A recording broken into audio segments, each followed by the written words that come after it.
ये सब चीजें हमारी जरूरत है, जैसे इकोनॉमिक्स में कहते हैं बेसिक नीड्स। ठीक है। अगर आप उसकी तरफ जाते हैं तो एग्रीकल्चर ग्रोथ के लिए आपने देखा हुकूमत ने बहुत सी सब्सिडीज दी है, ठीक है। और एग्रीकल्चर ग्रोथ जो है वो वापस से बढ़ते हुए नजर आएगा, क्योंकि जब आपकी इंडस्ट्रियल ग्रोथ जो नहीं बेहतर होती है तो इंडस्ट्री के जो लोग हैं वापस अपनी जमीनों पे चले जाते हैं। जब शहरों में जिंदगियां इंडस्ट्री तरक्की करती है तो देहातों से लोग आते हैं और शहरों में नौकरियां कर रहे होते हैं, कारखानों में नौकरी करते हैं और जरिया माश के लिए दिन ब दिन मेहनत करते रहते हैं कि चीजें बेहतर हो। मगर जब शहरों में ही नौकरियां नहीं मिलेगी, इंडस्ट्रियां बंद हो जाएंगी, तो ये सब लोग चले जाएंगे काश्तकारी की तरफ। ठीक है। काश्तकारी की तरफ जब जाएंगे तो आपके पास अनाज ज्यादा उगेगा। ठीक है। जब अनाज ज्यादा उगेगा तो फिर आपके पास सप्लाई और डिमांड, यानी कि सप्लाई ज्यादा होते हुए नजर आएगी, यानी कि आपका गंदम जो है आपका ज्यादा उग जाएगा।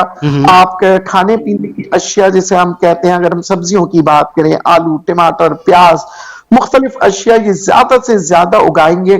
क्योंकि जो काश्तकार है वो यही चाहेगा ज्यादा से ज्यादा मैं काश्तकारी करूं ताकि उससे मैं अपनी जिंदगी को बेहतर कर सकूं। ठीक है। तो पर चीजें जब आएंगी शहरों में फिर चीजें सस्ती होने शुरू हो जाएगी, जिसके आसार अभी भी आपको नजर आ रहे हैं कि अब आप देखें ना, जहां 400 रुपए किलो टमाटर होता था आज वो 50 और 100 रुपए के दरमियान हो गया। अगर मैं 100 रुपए की बात करूं तो जाहिर कुर्बानी के लिए जो 50 रुपए वाला टमाटर था वो 100 रुपए तक भी गया और 120 और 140 तक भी गया। ठीक है। तो ये तो 3 दिन के शॉर्ट टर्म बात थी, मगर आगे आने वाले दिनों में मजीद इसके अलावा अगर आप गंदम की बात करें तो गंदम की भी अगर हम बात करें तो कह रहे हैं कि जनाब काश्त इस दफा बेहतर हुई है।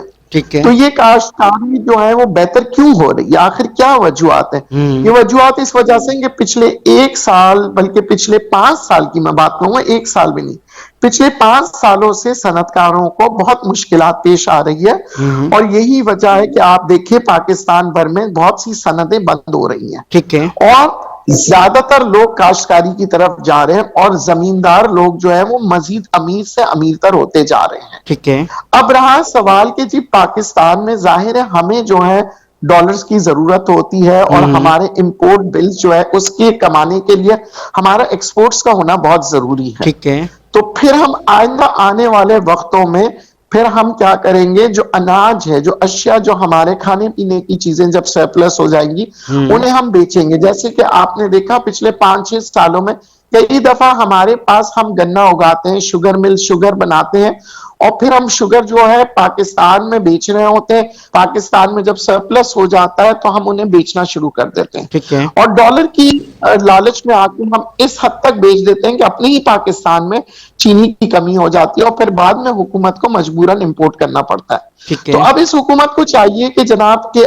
पिछली हुकूमतों की गलती से तजुर्बा हासिल करें और डिमांड एंड सप्लाई को कंट्रोल करते हुए, और ये देखिए कि जनाब के पहले पाकिस्तान के अपने लोगों के पास चीनी हो, आटा हो, फिर हम एक्सपोर्ट की तरफ जाए। तो इस सूरत हाल में अगर हुकूमत ने ऐसे इकदाम किए तो पाकिस्तान तरक्की की सूरत में आपको नजर आएगा।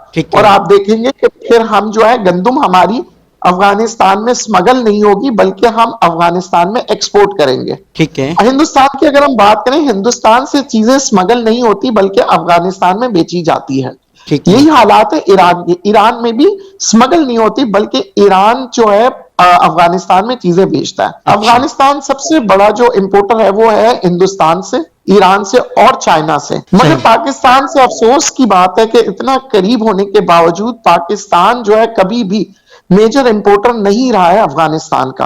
उसकी वजह यह कि पाकिस्तान से स्मगल्ड आउट होकर चीजें जाती रही है अफगानिस्तान। तो यहाँ पे अब जब बॉर्डर पे, जब आपने देखा कि बॉर्डर पे काफी सख्तियां होनी शुरू हो गई है, तो अब चीजें बेहतरी की तरफ आएगी। अगर हमारी हुकूमत वाकई में चाहती है कि पाकिस्तान तरक्की करेंगे तो अपने बॉर्डर्स की तरफ ध्यान देना होगा, जो कि हमारी पाकिस्तान आर्म फोर्सेस जो है वो उन पे बहुत ध्यान दे रहे हैं। और यही वजह है कि स्मगल कम हो रही है। ठीक है। अब आप देखेंगे ज्यादातर हमारा जो इंपोर्ट बिल जो है बढ़ता भी इसी वजह से कि हम अपने ही अनाज को जो है स्मगल्ड आउट करके दे देते हैं और फिर हमारे इंपोर्ट करना पड़ता है, चाहे वो हम गंदम की सूरत में ले लें या मुख्तलिफ और अशिया की तरफ। मगर इसको खत्म करने के लिए जो हुकूमत ने सबसे बेहतरीन इकदाम किए हैं, क्योंकि स्मगलिंग दुनिया भर के अंदर रोकना बड़ा मुश्किल हो जाता है, क्योंकि आपको ये पता है कि दुनिया भर के अंदर जहां कानून बनते हैं वहां कानून तोड़ने वाले भी होते हैं। मगर यहां जब आप निजाम बदलते हैं तो